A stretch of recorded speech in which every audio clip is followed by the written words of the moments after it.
Good day, folks. This is Greg Judy at Green Pastures Farm. We just got an unexpected summer shower. I came over here to move the cows. I'm like, I don't mind getting soaked. Take one for the team, you know. And you can see it's dry. It's been a little while since we've had rain. I don't want to talk about rain. Got those folks live out in the Southwest. They don't get but 4 to 6 inches of rain a year. They're probably ready to throw sticks at me. But it's been about 7-8 days since we've had a rain, and it's been hot. It's been over 100 degrees. I think they said 112 heat index, some silly number like that. But I wanted to show you these cedars. People say, well, Greg, you don't have any shelter. And that's right, we don't have any shelter for our cows or our sheep anywhere on any of our farms. So our animals spend 365 days of the year outside. But I'm standing under what I call an outdoor barn. And this is what it is. It's a massive eastern red cedar tree. Folks, it's raining out there, and I don't have a single drop hitting me anywhere. Now, if I stay in here for an hour, and all those needles on this big cedar tree get soaked and wet, then it'll start coming down. But right now, the cedar tree's catching all the rain. It's the same way with snow. You can come underneath these cedar trees after a big snow. There's no snow under here. All the snow's stuck up in that cedar tree above us. And so, you know, if you got a big cedar like this, you know, you're going to give up some grass. As you can see, there's no grass under here. And that's because the sunlight can't get underneath here. And the cedar needles that fall off of these giant trees are acidic, acid. So they kill the soil. There's no grass that can grow underneath them. So you wouldn't want these covering your whole farm. You wouldn't have anything for your livestock to eat. But when you've got one like this, it's this big, and you know, it'd never make a log. I mean, yeah, you could get a little lumber out of that one and that up there, but it's worth it more to keep these intact. Well, here's another big one. Look at this old big old gnarly looking thing. See that? It's huge. That thing must be 40, 50 feet tall. I would say that tree's close to 100 years old. Eastern red cedar is it's here. It's always been here. I can remember Marshall Colley.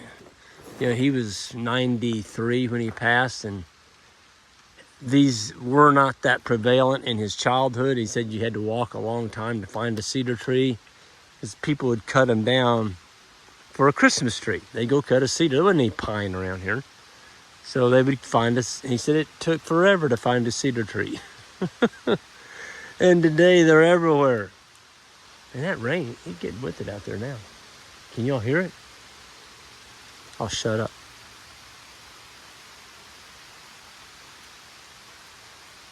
It's unbelievable. It's like I got an umbrella over the top of my head. So where I'm going with this is these are outdoor barns.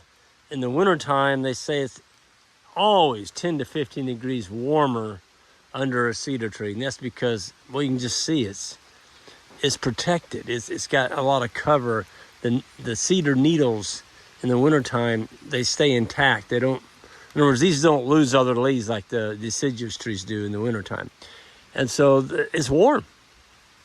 You get a bunch of cattle packed underneath here and it's 20 below zero.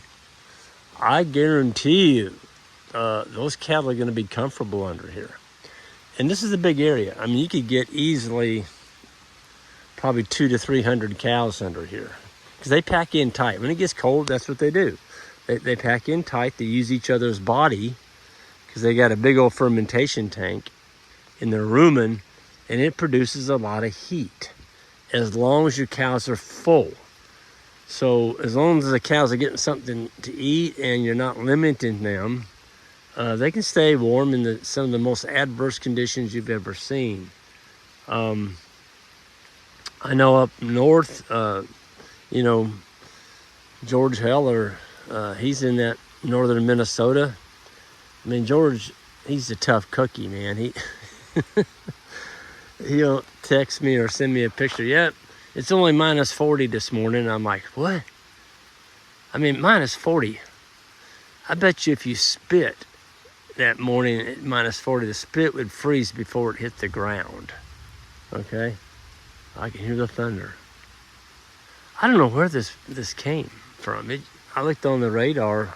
I heard the thunder, but there wasn't even any, you couldn't see anything on the radar. And then like all of a sudden, poof, it just popped up on the radar. And it's actually a pretty good sized area. I hope it rains all night. Anytime you can get a summer shower that's not forecasted, that's a blessing. You just take it and grin and smile, So yeah, the cedars and the bulls, I think they knew it was coming. They were all packed together up on top of the hill. I've already rolled the wire up. They haven't come over here, but they're going to. Once I pull this mineral feeder, that's why I came down here to get their mineral feeder. It's over here on this hill. I'm gonna drag it right back up to the new paddock that I just rolled up. And anytime they hear the four-wheel and they see the mineral feeder being moved, they kind of know the drill then. But yeah. So we got a busy week coming up this week. We're gonna try and finish off the corral. We got Sasha coming back in. He's gonna finish up the actual building. We're gonna pour a pad over there with concrete to put our Aeroquip chute in the dry, get it out of the weather. And we got a few more pins just to put the boards up, and it's gonna be ready to use. It's gonna be so nice to have a corral over here in the middle of the big farm that we bought. So we didn't have any way to sort or load. And it's really located in a beautiful area. It's overlooking the whole farm. It's got shade. We got some trees right in the corral, which are cool. And they're this kind of tree right here. They're big old cedars. So I don't have to worry about Dutch elm disease or the ash borer coming in and killing my shade trees. It's just brutal what the ash borer has done, And it's done it in the last 2 years. It's killed every single ash in this area. And some of these ash trees were 3 to 4 foot in diameter. Killed them. And now they're gonna start falling on our fences. So we've got some work to do. I mean, these darn things, everybody kept saying it was gonna happen. Get ready.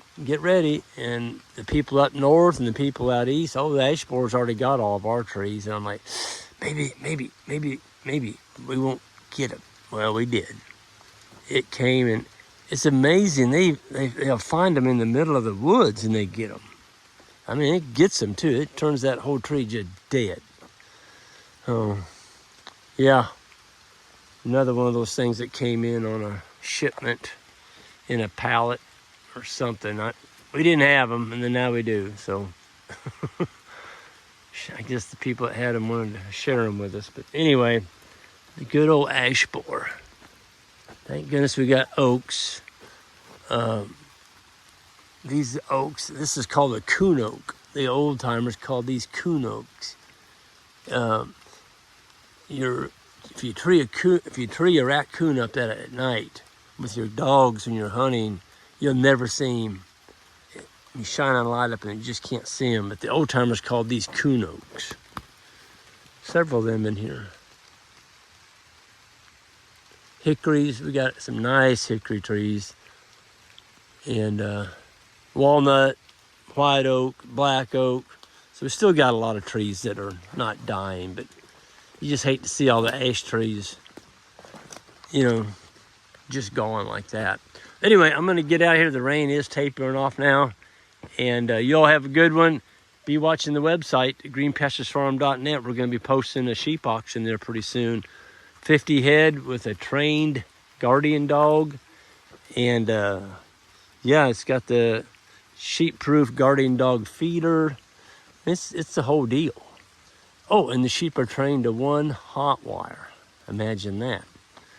That's what ours are, and that's a really handy thing to have, is when you can move your sheep with one single poly wire and move them across your farm. Man, that is so nice. It's doable, but it takes work and it takes extreme calling. You got to get rid of the animals that don't respect that one wire fence. Just get rid of them, because they'll ruin your whole flock. Folks, have a good one. Take care.